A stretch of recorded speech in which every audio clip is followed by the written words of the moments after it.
अस्सलामुअलैकुम, कैसे हैं आप सब? आई होप आप सब बिल्कुल ठीक होंगे, खुश होंगे और मज़े में होंगे। This is Friday vlog and it's very special for me क्योंकि एक मेरी बहुत लॉन्ग टर्म से चलने वाली प्लानिंग आज फाइनली फुलफ़िल होने जा रही है। That is visit to Oman. So आज के व्लॉग में और इसके बाद आने वाले चंद व्लॉग में आप मेरा ओमान का ट्रिप देखेंगे। So if you are really interested to visit Oman with me, so stay tuned. We have left Ajman at around 2 p.m. और अजमान से हत्ता बॉर्डर का डिस्टेंस अप्रॉक्सीमेटली 1.5 आवर का बनता है। और 1.5 आवर कैसे गुजर जाता है वो पता ही नहीं लगता। अब बॉर्डर पर जाके हमें पता लगेगा कि हमें वहाँ पर वीज़ा लेना है या हमें एमरेट्स आईडी की बेस पर एज इट इज़ ही एंट्री मिल जाएगी। ये रोड व्यू इतना खूबसूरत था, like covering with small hills and mountains. But yes, when you are travelling with your kids तो या तो आप सीनरीज एंजॉय कर सकते हैं या फिर आप अपने बच्चों को एंटरटेन कर सकते हैं या उनको एंजॉय कर सकते हैं। So it's a different story. हमने जब लॉन्ग रूट पे जाना हो तो हम इस तरह से दो कार सीट्स, एक ऊपर और एक नीचे मैनेज कर लेते हैं और हमारे दोनों बच्चे माशाल्लाह उसमें बहुत खुश होकर बैठते हैं और इन्जॉय करते हुए जाते हैं। सो हमें बहुत ज़्यादा कोई प्रॉब्लम नहीं होती। यूएई में रहकर इतनी गर्मी बर्दाश्त करके और इतना डल किस्म का वो डेज़र्ट वाला एरिया देख देख के हर तरफ, जब आप किसी माउंटेनियस एरिया की तरफ जाते हैं ना तो चाहे वो गर्म ही हो लेकिन वो एक डिफरेंट सी फीलिंग देता है। मतलब वो रोड साइड्स और वो सब कुछ कहीं ना कहीं हमें पाकिस्तान की याद दिला रहा होते हैं। यहाँ हत्ता के प्रेमिसेस में पहुँच हमने फ्यूल रिफ़िल करवाया और यहाँ पूरा रास्ता हमें खजूरों के इतने दरख्त नज़र आए, बहुत ज़्यादा माशाल्लाह। मैंने सुना है कि ओमान को विज़िट करने का सबसे बेहतरीन मौसम जुलाई, अगस्त, सितंबर में होता है जिसको ख़रीफ़ कहा जाता है, मतलब जिसे हम अपनी ज़बान में मानसून भी कहते हैं। तो इस मौसम में यहाँ पर बारिशें होती हैं और इसलिए यहाँ का मौसम अच्छा हो जाता है। फ़िलहाल तो मुझे लग रहा है कि ये जो मतलब नियर बाय एरियाज़ हैं यूएई के, इनमें तो कोई ऐसा वाला सीज़न नहीं होने वाला। हाँ, ये है कि इसका जो टॉप एरिया है या जिसको माउंटेनियस या हिली एरिया है जिसको सलाला कहा जाता है, वहाँ पर बहुत ज़्यादा बारिशें होती हैं और वहाँ का वेदर और टेम्परेचर काफ़ी डाउन होता है।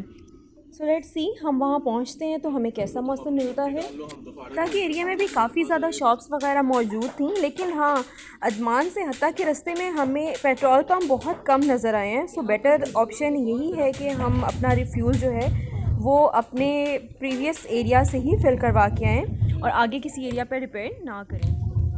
यूएई में रहने वाले अक्सर लोग तो अपनी वेकेशंस में ओमान जाते हैं क्योंकि ये इजी टू एक्सेस है, बाय रोड भी और बाय एयर भी, ये इतना एक्सपेंसिव नहीं पड़ता। सो आप में से जो लोग देख रहे हैं और उनमें कौन कौन से लोग हैं जो ओमान जा चुके हैं, वहाँ पर उनका एक्सपीरियंस कैसा रहा, उन्होंने कौन कौन सी जगह एक्सप्लोर की, काइंडली मुझे अपने कमेंट में ज़रूर बताइएगा ताकि अगर मेरे पास टाइम हो तो मैं भी उन जगहों को विज़िट कर सकूँ। यहाँ पर ये हत्ता राउंड अबाउट के बाद तकरीबन 5 मिनट्स के डिस्टेंस पर हमें बॉर्डर के आसार नज़र आना शुरू हो गए थे। जब भी आपने किसी बॉर्डर को क्रॉस करना हो ना, चेकआउट करना हो आइदर वाया प्लेन और वाया रोड, तो एक बड़ी डिफरेंट सी अजीब सी फीलिंग होती है। और लेकिन हाँ, ये वाला बॉर्डर जो था हमें बहुत इजी लगा क्योंकि यहाँ पर चेकिंग बहुत आसान थी। कुछ दिन पहले जब हम सऊदी बॉर्डर से गुजरे थे तो वहाँ पर उन्होंने कार को भी बहुत ज़्यादा स्कैन किया था, सामान भी बहुत ज़्यादा खोल खोल कर देखा था।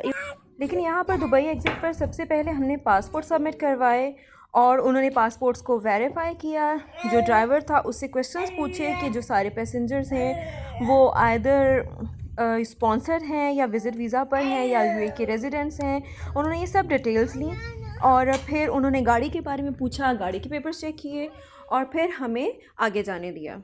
यहाँ पर हमने एग्ज़िट फ़ी पे की जो कि 143 दिरहम्स थी, जो कि according to number of passengers होती है। तो हम जैसे कि 4 लोग ट्रैवल कर रहे थे तो उसके मुताबिक हम लोगों ने 143 दिरहम्स पे की।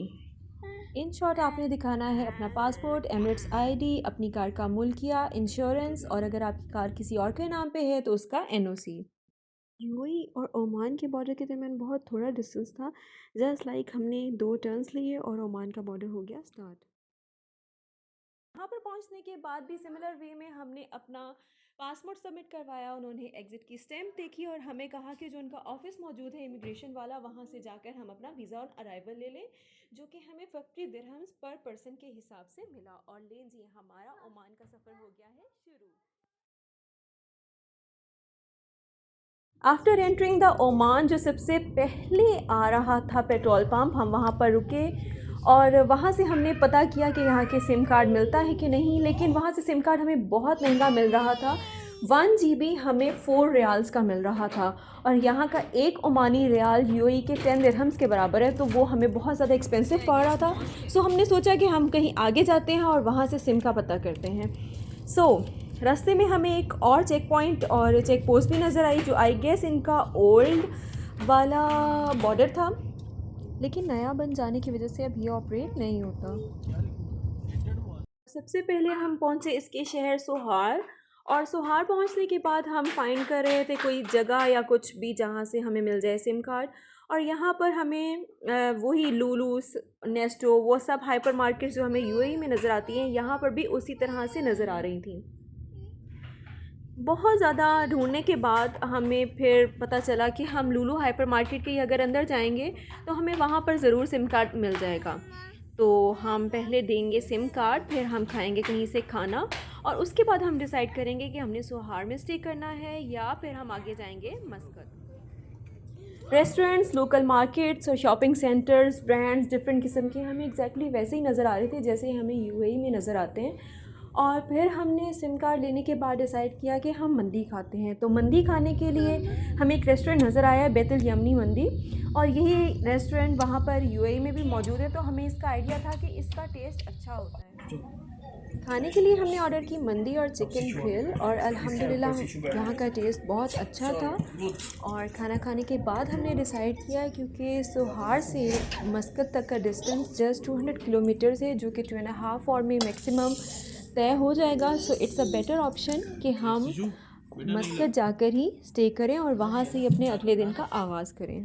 और फिर खाने के बाद शुरू हो गया हमारा आगे का सफ़र, जिसमें बच्चे भी सो चुके थे और मैंने भी थोड़ा सा नैप ले लिया था, क्योंकि पूरा रास्ता बहुत ज़्यादा हेक्टिक रहा, बच्चों के साथ बहुत थकावट भी हो गई थी और अंधेरा भी हो गया था इस वजह से भी।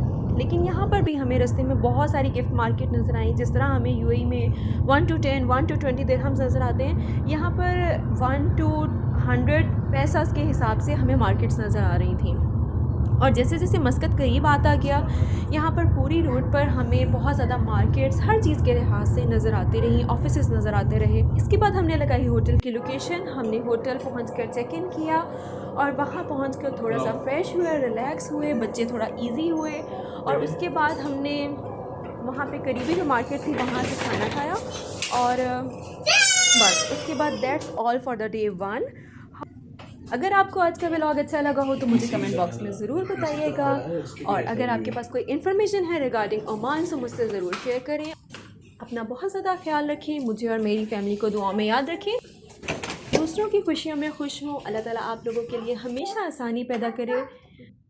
वीडियो को लाइक और चैनल को सब्सक्राइब करना बिल्कुल मत भूलिएगा। टिल द नेक्स्ट टाइम, अल्लाह हाफिज़, फ़ी अमान अल्लाह।